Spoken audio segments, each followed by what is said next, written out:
నమస్తే. నేను మీ కుప్ప పద్మిని. ఇన్నాళ్ళు మీ సపోర్ట్‌ని నాకందిస్తూ, మీ ప్రేమని నాకందిస్తున్న ప్రతి ఒక్కరికి కృతజ్ఞతలు. ఇప్పుడు చూడబోతున్న ఈ వీడియో కూడా ఖచ్చితంగా మీకు ఉపయోగపడుతుంది. లైక్, షేర్ అండ్ సబ్స్క్రైబ్ చేసి మీ ఇష్టాన్ని, అలాగే మీ సపోర్ట్‌ని నాకందించండి. అలాగే ఈ వీడియో పట్ల మీ అభిప్రాయాన్ని కామెంట్ సెక్షన్‌లో కామెంట్ చేసి నాకు తెలియజేయండి. నమస్తే. నమస్తే. Welcome to our channel. నేను పద్మిని. ప్రస్తుతంతో పాటు ప్రముఖ ఆధ్యాత్మికవేత్త, జ్యోతిష పండితులు, అమ్మవారి సేవకులు, దత్త గణపతి ఉపాసకులు మురళీధర శర్మ గారు మనతో పాటు ఉన్నారు. మాట్లాడతాం. నమస్కారం అండి. మహాదేవ శ్రీమాత్రే నమః. బ్యాడ్ లక్ అనేది చాలా మందిని వెంటాడుతూ ఉంటుంది. ఎంత మనం కష్టపడుతున్నా ఆవగింజంత అదృష్టం కలిసి రావాలి అని పెద్దవాళ్ళు ఊరికనే అనలేదు. ఖచ్చితంగా అదృష్టం కలిసి రావాలి. అయితే ఈ దురదృష్టమే వెంటాడుతోందండి మాకు మా జీవితంలో. ఎలా ఈ దురదృష్ట బారి నుంచి బయటపడాలి మేము అంటే ఏం చెప్తారండి? ఏదైనా రెమెడీ ఉందా? అదృష్టము, దురదృష్టము అనేటువంటిది వాస్తవానికి ఎప్పుడూ అదృష్టము అందరితో ఉంటుంది. అందరితోనే ఉంటుంది. ఇక్కడ దురదృష్టము, అదృష్టం అనేది మనకే జరిగింది అని కాదు, హ్మ్. వేరే వాళ్ళకు జరగదు అని కాదు. సిచ్యువేషన్స్ టైం బట్టి, ఎవరెవరి టైం బట్టి, ఎవరెవరి కర్మను బట్టి తప్పకుండా అనుభవించాల్సిందే. మంచి మంచి సాధకులకు కూడా ఏళ్ళనాడు శనిలో ఇబ్బందులు ఉంటాయి. కనుక ఆ! అందరూ దీనిని ఒక మీకు మీరే ఒక మోటివేషన్‌గా ఉండాలి. ఇప్పుడు ఎంతసేపటికైనా గూడా ఎవరు అన్ని మంచి విషయాలు చెప్పలేరు. చెప్పినా మీరు అర్థం చేసుకోలేరు. అంతటి సమయం వారికుండదా? లేదా మీరు మీకంతటి మెచ్యూరిటీ లెవెల్స్ ఉన్నయా? అంటే ఇప్పుడు మనం చెప్తామమ్మా. ఇప్పుడు చెప్పడం ఈజీ, పాటించే వారికి తెలుస్తుంది అన్నట్టుగా ఒక 11 రోజులు లేదా ఒక 41 రోజులు మీరెవ్వరైనా కూడా ఈ దరిద్రము, అదృష్టము, బ్యాడ్ లక్ అని అనుకునేటువంటి వారు ఎవరైనా హ్మ్. ఒక 41 రోజులు హ్మ్. ఏదైనా ఒక దీక్షలాగా ఉన్నట్టయితే ఖచ్చితంగా మార్పు ఉంటుంది. ఏదో ఒక దీక్ష తీసుకోవాలి. ఏదో ఒక దీక్ష దీక్ష అంటే అంటే మీన్ హ్మ్. ఏదో ఒక కంకణ ధారణ చేసుకోండి. హ్మ్. అది ఇప్పుడు అయ్యప్ప మాల ఏం లేదు, లేదా హనుమాన్ మాలలు ఉన్నవి. కానీ చెప్తున్నాను, మీరు మాల అనేటువంటిది ఏమిటి? మనిషి లోపల మార్పు రావడానికి హ్మ్. అంతే. హ్మ్. ఒక వస్త్రం కానీ, అదొక నియమం గానీ, ఇవన్నీ ఒక మార్పు ఒక రావడానికి. సిస్టమాటిక్ లైఫ్‌కి కూడా అలవాటు చేస్తుంది. అవును. కానీ మీ మనసులో మీరు మాల వేసుకోండి. నేను మాల వేసుకున్నాను అని, నేను దీక్ష తీసుకున్నాను అనుకోని, ఎలాంటిది? నాన్ వెజ్ గానీ, మందు గానీ, ఇలాంటి అలవాట్లకు వెళ్ళకుండా, ఎదుటివారి విషయంలో ఎంతో మంచిగా ఆలోచించుకుంటూ, లేడీస్ విషయంలో గానీ, జెంట్స్ విషయంలో గానీ, లేదా ఇంకేదైనా గూడా ఒక 41 రోజులు ఇంతే సింపుల్‌గా. మీరు చక్కగా మీ భార్యాభర్తలు కలిసి ఉండండి, ఇంట్లో ఉండండి, భోజనం చేయండి. అలా అంటలేను. కేవలం ఈ విషయాలు కొన్ని పక్కన పెట్టేసి, ధర్మంగా 41 రోజులు ఉండండి. హనుమాన్ చాలీసా లేదా మరొకటి ఇంకేదో మీకు తోచింది చదువుకోండి. 41 రోజులు ప్రతిరోజు దేవాలయానికి వెళ్ళండి. మీకు మార్పు రాలేదు అంటే 100% కూడా నాకు ఫోన్ చేయండి. ఖచ్చితంగా నేను చెప్తున్నా. అయితే ఇక్కడ సరే, రెమెడీస్ చాలా ఉంటవి. కొంతమందికి కొన్ని మాత్రమే పనిచేస్తవి. వారి వారి జాతకరీత్యా.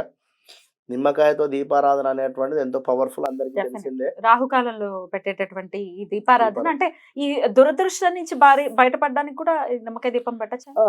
అయితే ఇప్పుడు మనం చెప్పేటువంటిది ఆ నిమ్మకాయ దీపం లాంటిదే గానీ, నిమ్మకాయతో చేసేటువంటి పరిహారం. రైట్. బ్యాడ్ లక్ అనేటువంటిది వస్తూనే ఉంటుంది. కానీ దాన్ని మనం అధిగమించి ముందుకు వెళ్ళండి అంతే. ఇక్కడ మీరొక నిమ్మకాయని తీసుకోండి. అంటే ఎలాంటి స్ట్రగుల్స్ ఉన్నా ఆర్థికంగా గానీ, లేదా ఒక ఉద్యోగంలో ముందుకు వెళ్ళలేకపోతున్నామన్నా, అది ఎలాంటిదైనా బ్యాడ్ లక్ ఉండేటువంటి సిట్యుయేషన్‌లో ఇప్పుడు మనం చెప్పేటువంటి పరిహారం చేసుకోండి. ఖచ్చితంగా కూడా వీరికి 21-41 డేస్‌లో మార్పు అనేటువంటిది 100% ఉంటుంది. నో డౌట్ దాంట్లో. దేవుడు. ఒక నిమ్మకాయ తీసుకొని, చక్కగా ఉండేటువంటి నిమ్మకాయను దానిని 4 విధాలుగా కూడా కట్ చేసేసేయండి. బాగా. 4 భాగాలుగా కట్ చేసేసేయండి. హ్మ్. కట్ చేసిన తర్వాత ఒక 4 లవంగాలు తీసుకోవాలి. 4 లవంగాలు కూడా తీసుకొని ఈ యొక్క నిమ్మకాయకు డిప్ చేయండి. కుచ్చేసేయండి. 4 కూడా.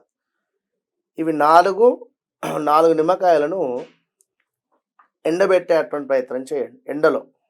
విన్నారా? ఇప్పుడు ఎండాకాలం గనుక ఒక 21 డేస్ లేదా ఒక 10 డేస్ అనుకోండి. ఎంతైనా అంటే ఐ మీన్ ఎండేటువంటి 3-4 డేస్‌లో ఎండినా మంచిదే. ఎండిపోతుంది. ఈ ఆ! ఎండకైతే ఎండిపోతాయి. ఆ!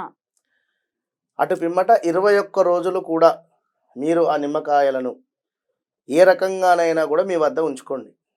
21 days to 21 days సరిపోతుంది. ఉంచుకోవడం అంటే ఇంట్లో 21 పెట్టుకోవడం రోజులు అంటే కూడా దగ్గర లేదు, మీరు బయటికి వెళ్ళేటువంటి సందర్భంలో మనతో పాటే ఉంటుంది. మీతో పాటుగా ఉండేటువంటి విధంగా, లేదా ఒక క్లాత్లో కట్టి జేబులో పెట్టుకుంటారా, లేదా ఆడవారైతే హ్యాండ్ బ్యాగ్లో పెట్టుకుంటారా, లేదా మగవారైతే ఇంకా వారు కూడా బ్యాగ్ మెయింటైన్ చేస్తారు, అందులో ఏమైనా పెట్టుకునేటువంటి పరిస్థితి ఉందా చూడండి. ఈ విధంగా 4 నిమ్మకాయలను, ఈ యొక్క లవంగాలను డిప్ చేసినటువంటివి, ఎండినటువంటివి మీరు మీ వద్ద 21 రోజులు మాత్రమే, 21 రోజులు మాత్రమే సరిపోతుంది. తర్వాత ఏం చేయాలండి? 21 రోజులు మాత్రమే చేయండి. అటు పిమ్మట ఎలాంటి ఇష్యూస్ కూడా ఉండకుండా ముందుకు వెళ్ళేటువంటి పరిస్థితి ఉంటుంది. అటు పిమ్మట దీనిని పారే నీటిలో, లేదా ఎవరు కూడా తొక్కని ప్రదేశంలో, లేదా మీ ఇంటి వద్దనే ఖాళీ స్థలం ఉన్నట్టయితే ఇంత గుంత తీసి అందులో వేసి పూర్తి చేసి ఆడవాళ్ళు పెట్టుకోవచ్చు అని అంటున్నారు. మరి ఒకవేళ 21 days అయినప్పటికీ ఒకవేళ పీరియడ్ ఒకవేళ వస్తే అప్పుడు ఎట్లా? దాన్ని కాస్త పక్కన పెట్టేసి ముట్టుకోకుండా మిగిలినటువంటి విధంగా చూసుకోండి. ఆ టైం కాకుండా మీరు పీరియడ్స్ అయిన 5th day 6th day నుండి ఇది చేసుకోండి, పరిహారం సరిపోతుంది. అప్పటి నుంచి స్టార్ట్ చేస్తే అసలు అడ్డే రాదు. కనుక ఏదైనా కూడా నిమ్మకాయ దీపానికి ఉన్నటువంటి పవరు ఈ యొక్క నిమ్మకాయకు, అదే విధంగా ఈ లవంగాన్ని డిప్ చేసేటువంటి పరిస్థితికి వీరికి అద్భుతమైనటువంటి స్మార్ట్ రెమెడీగా మనకు చెప్పడం జరుగుతుంది. కనుక ఎలాంటి బ్యాడ్ లక్ ఉన్నా కూడా దీని వలన పోయి గుడ్ లక్ అనేటువంటిది వస్తుంది 100%. ఏ రోజు చేయమంటారు దీన్ని? ఇది మంగళవారము లేదా ఆదివారము, ఆదివారాలు లేదా మంగళవారాలు ఉదయం పొద్దుటే, సమయం అనేటువంటిది అంటే 6:15 నుండి 6:45 మధ్యలో బాగుంటుంది. రైట్, డెఫినెట్ గా బ్యాడ్ లక్ అనేది మమ్మల్ని వెంటాడుతోందండి, ఏం చేయాలో తెలియట్లేదు, ఎన్ని ప్రయత్నాలు చేస్తున్నా కొంతమందికి ఏది సక్సెస్ అనేది రాకుండా కూడా ఉంటుంది. సక్సెస్ కోసం కూడా ఇది చేయొచ్చా? 100% సక్సెస్ కోసముతో పాటు అదే విధంగా బ్యాడ్ లక్ పోవడము, సక్సెస్ రేటింగ్ పెరగడము, బ్యాడ్ లక్. ఇప్పుడు బిజినెస్ చేస్తూ ఉన్నారు, మాకు సక్సెస్ రావాలి అని అనుకునేటువంటి వారు ఈ పరిహారం చేసుకోండి. అసలు ఏ పని ముందుకు వెళ్ళటం లేదు, మాకు ఏదో లైఫ్ లో సక్సెస్ కావాలి అనుకునేటువంటి వారు ఇచ్చేయండి. 21 రోజులు మాత్రమే సరిపోతుంది. తర్వాత ఏం చేయాలండి? 21 రోజులు మాత్రమే చేయండి. అటు పిమ్మట ఎలాంటి ఇష్యూస్ కూడా ఉండకుండా ముందుకు వెళ్ళేటువంటి పరిస్థితి ఉంటుంది. అటు పిమ్మట దీనిని పారే నీటిలో లేదా కూడా చేసుకోవచ్చు. నమ్మకంగా చేయండి. చక్కగా కూడా అవి ఎండిపోవాలి. ఆ యొక్క నిమ్మకాయలు ఎండిపోయిన తర్వాత 21 రోజులు కూడా మీ వద్ద పెట్టుకోండి. అంతే. రైట్, చాలా బ్యూటిఫుల్ గా ఎక్స్ప్లెయిన్ చేశారు. డెఫినెట్ గా సక్సెస్ కోసం చాలా పరితపిస్తూ ఉంటారు, బ్యాడ్ లక్ ఉండకూడదు అని చాలా మంది అనుకుంటూ ఉంటారు. వాళ్ళకి స్మార్ట్ రెమెడీ డెఫినెట్ గా పనిచేయాలని మనస్ఫూర్తిగా కోరుకుంటూ thank you so very much Murali గారు. నమస్తే. మహాదేవ.